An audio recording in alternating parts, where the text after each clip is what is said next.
सुखदेव सिंह गोगामेडी के मामले में हालांकि पुलिस ने आरोपियों को गिरफ्तार कर लिया है, लेकिन उनके बचपन के मित्र जो उनके साथ कंधे से कंधा मिलाकर चलते थे वो हमारे साथ हैं सुनील मुदगल जी। सुनील जी से जानते हैं कि क्या कहानी थी, क्या मैटर था। सुनील जी क्या कहेंगे, ये बड़ा प्रकरण हुआ जब? देखिए, आज सुखदेव सिंह जी गोगामेडी एक राष्ट्रवादी विचारधारा के व्यक्ति थे और वो करणी सेना के राष्ट्रीय अध्यक्ष थे और मैं ब्रह्म शक्ति संघ का संयोजक हूँ। तो हमने कई सवर्ण हितों की लड़ाइयाँ, ब्राह्मण और क्षत्रिय जो समाज एक जैसे हैं, उनकी समस्याएं एक जैसी हैं, हमने कई सामूहिक लड़ाइयाँ एक साथ लड़ी। दूसरा, हमारे उनके साथ पारिवारिक संबंध थे।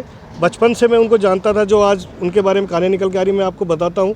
वो स्कूल के ज़माने में बहुत अच्छे और राष्ट्रीय स्तर के एथलीट थे। 100 मीटर और 200 मीटर की दौड़ की वो कई प्रतियोगिताएं जीत चुके थे। और जैसा कि हर किसी के छात्र जीवन में होता है, कुछ झगड़े, कुछ विवाद ऐसे हुए स्कूल और कॉलेज के जीवन में जो उनको थोड़ा सा अपराध की तरफ धकेल गए।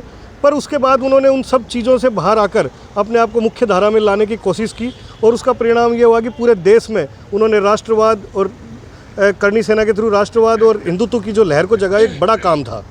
3 बीवियों की कहानी भी सामने आ रही है। देखिए, सुखदेव सिंह जी की जो रीति रिवाज, हिंदू रीति रिवाज से जो शादी हुई है राजपूत परिवार में, वो शीला शेखावत बाबीसा जो है वो उनकी धर्मपत्नी है। शकुंतला चौधरी जी के साथ उनका कुछ किसी मामले में सहयोगी रही, क्योंकि वो हरियाणा पुलिस में थी और उस समय इनका कार्य क्षेत्र और कुछ ऐसे आपराधिक प्रकरण हरियाणा में दर्ज थे, तो उनके कारण उनकी कुछ ऐसी निकटता रही। पर जो हिंदू रीति रिवाज से जिसे आप पत्नी बोल सकते हैं, वो मात्र और मात्र शीला शेखावत गोगामेडी इनकी धर्मपत्नी है। उनसे 2 पुत्रियां हैं इनके। क्योंकि मैंने आपको जैसा कि बताया कि हम कई आंदोलनों में सहभागी होने के साथ साथ हमारे पारिवारिक रिश्ते में थे। मैं बचपन से उनको जानता हूँ, बचपन से उनको देखते हुए आ रहा हूँ। एक सोनी महिला का नाम भी आ रहा है, वो बोल रही है मैं खुद उनकी धर्मपत्नी हूँ। आप तो बचपन के उनके साथ जुड़े हुए हैं। देखिए, आपने बहुत अच्छा सवाल पूछा। किसी व्यक्ति जिसे मैं शहीद का दर्जा देने की मांग आप मीडिया कर्मियों से भी करता रहा हूँ और मेरी नज़रों में वो शहीद हुए हैं। सामाजिक कार्य क्षेत्र में युद्ध लड़ते लड़ते वो लड़ाके के तौर पे मारे गए। एक साजिश के तहत उनकी हत्या हुई है, उनकी शहादत हुई है। उसके बाद इस तरीके से किसी महिला का 4 दिन बाद आना, जो न कि मेट्रो मास में कहीं नज़र नहीं आई, वो कहती है मैं घटनाक्रम के दौरान वहीं मैं मौजूद थी। तो राजस्थान पुलिस को इस एंगल पे भी जांच करनी चाहिए। वो वहाँ मौजूद थी तो उसकी क्या भूमिका थी, जो लोग आए थे क्या पता उसको कोई सह हो, उसकी हर तरीके से एंगल से जांच करनी चाहिए। वो महिला मतलब की बातें कह रही है सुखदेव सिंह गोगामेडी के 200 करोड़ की संपत्ति है। जबकि मैं आपको बता दूं, हमने अभी कुछ दिन पूर्व, आप उसके साक्षी रहे हो सभी मीडिया कर्मी, केसरिया महापंचायत हमने ब्रह्म शक्ति संघ और करणी सेना के संयुक्त तत्वाधान में कराया था।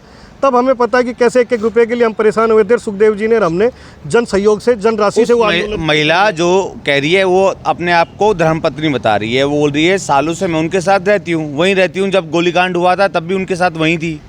मैंने आपको यही बताया कि वो गोलीकांड के वक्त वहाँ थी, तो उसकी क्या भूमिका थी, उसने किन लोगों को सूचित किया, और अगर वो धर्मपत्नी है तो कौन से कोर्ट में मैरिज हुई है, कौन से आर्य समाज में शादी हुई है, या कोई मैरिज सर्टिफिकेट था। मेरे को तो जहाँ तक याद है, कुछ समय पूर्व इसी महिला ने उन पे एक बलात्कार का झूठा मुकदमा भी दर्ज कराया। और जहाँ तक क्योंकि हम काफ़ी समय साथ रहते थे, तो जहाँ तक बात आई है, उनको मानसिक तौर पे प्रताड़ित करने का काम जरूर इस महिला ने किया है। और अब उनकी शहादत के बाद, उनकी मृत्यु के बाद ये अनर्गल बातें करके व्यक्ति का, उसकी महिमा को खंडित करने का काम कर रही है। तो पुलिस इस पे अपने एंगल पे जांच करे, क्योंकि ये कहीं ना कहीं सिर्फ और सिर्फ उनको बदनाम करने के लिए एक साजिश है और कहीं ना कहीं पैसे और मुआवजे की राशि का एक लालच इस महिला के दिमाग में है। नहीं तो अगर कोई भी महिला, मैं तो आपको बताता हूँ, कोई भी महिला अगर किसी की धर्मपत्नी हो तो उसके मरने के तुरंत 2 दिन बाद इस तरीके की बेबुनियादी बातें करके उस आदमी की महिमा को खंडन करने का काम नहीं करेगी। आप बचपन के दोस्त थे, जनसेवक के तौर पर आपने उनके साथ काम किया, लेकिन जो महिला निकल कर सामने आ रही है, एक महिला अलग बयान देती है, एक महिला अलग बयान देती है, उसके बारे में क्या कहेंगे? देखिए, जब कोई व्यक्ति इस दुनिया में नहीं रहता है तो उसके बारे में बहुत सारी बातें आती हैं। कुछ लोग उसकी अच्छाई की बातें करते हैं, पर कुछ सामाजिक कंटक लोग होते हैं, सामाजिक तत्व, जो उनकी बेबुनियादी बातें करके उनको बदनाम करने की बात करते हैं। ये महिला सिर्फ एक साजिश का हिस्सा है, क्योंकि सुखदेव सिंह जैसे व्यक्ति को मारना ही खुद ही अपने आप में एक बहुत बड़ी साजिश का परिणाम है कि उसकी हत्या हुई। वो आदमी जो इतना सिक्योरिटी से चलता था, एक आदमी ने जीवन में एक अपनी दिशा को बिल्कुल तय किया। एक आदमी जेल से आकर उसने अपनी राष्ट्रवाद की नई इबारत लिखी, अपने आप को मुख्य धारा में लेके आया, और एक आदमी जैसे हिस्ट्री शीट के तौर पे पहचाना जाता था, वो व्यक्ति राष्ट्र के अखंडता और हिंदुत्व की अखंडता के लिए काम करने वाला पर्याय बन गया। तो उस व्यक्ति के लिए कई तरह की साजिशें रची जाएंगी। सुखदेव सिंह गोगामड़ी के हत्या के मामले में किसका फेलियर मानते हैं आप? देखिए, सुखदेव सिंह जी गोगामेडी की हत्या के मामले में जो विगत दिनों में कुछ ही दिन पहले जो सरकार गई है कांग्रेस की, उसका पूरा फेलियर मांग रहे हैं। क्योंकि हमने केसरिया महापंचायत के मंच से भी सुखदेव जी की सुरक्षा की मांग की थी, हमने डीजीपी से मिलकर सुरक्षा की मांग की, हमने गृह सचिव को पत्र लिखे, मुख्यमंत्री अशोक गहलोत व उनके तथाकथित सबसे खास व्यक्ति धर्मेंद्र सिंह जी राठौड़ को भी हमने कहा। क्योंकि उस व्यक्ति को पिछले 1.5-2 साल से लग रहा था, हमारी हमेशा आपस में बात होती थी कि उनको जान से मारने की धमकियाँ, यहीं के माफिया नहीं पाकिस्तान तक से उनको जान से मारने की धमकियाँ आ रही थी। इसलिए बिल्कुल 100% कांग्रेस सरकार का इसमें फेलियर है और उनकी नाकामी के कारण हमारा एक समाज का योद्धा हमारे बीच में नहीं है।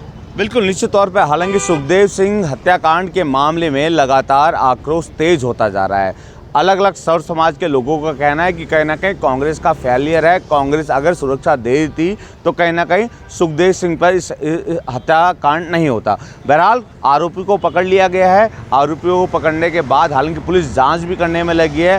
बहरहाल देखने वाली बात ये होगी कि इस हत्याकांड के पीछे किस गैंग का हाथ है। बसंत पांडे, TV9 जयपुर।